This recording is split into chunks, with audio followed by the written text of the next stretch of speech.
السلام عليكم ورحمة الله تعالى وبركاته. مرحبا بكم إخواني أخواتي في تتمة ملخصات السنة الأولى بكالوريا استعدادا للامتحان الجهوي، ومع الدرس الأخير من مدخل التزكية: الإيمان وعمارة الأرض. أولا، مبدأ الاستخلاف أساس عمارة الأرض. عمارة الأرض لغة الإصلاح والبناء، اصطلاحا هي السعي في الأرض بالعمل الصالح المادي والمعنوي هدف الانتفاع بخيراتها التي سخرها الله للإنسان بلا فساد مع لزوم استصلاحها.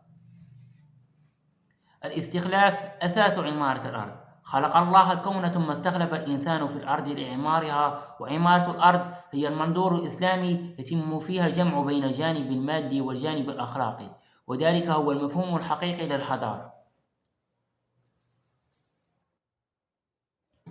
ثانيا، النهي عن الإفساد في الأرض.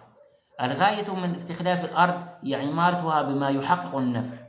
توعد الله المفسدين في الأرض بأشد العذاب في الدنيا والآخرة، وعد الله المصلحين في الأرض المحاربين للفساد بالتمكين في الأرض وحسن الثواب في الآخرة.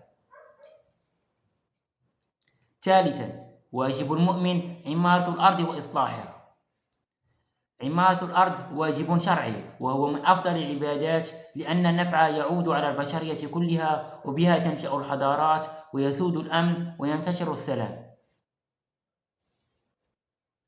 رابعا، كيف أسهم في عمارة الأرض وإصلاحها؟ باستحضار التام أن عمارة الأرض من أشرف العبادات، بالإقبال على طلب العلم النافع، وبالحفاظ على موارد الأرض وعدم تبذيرها.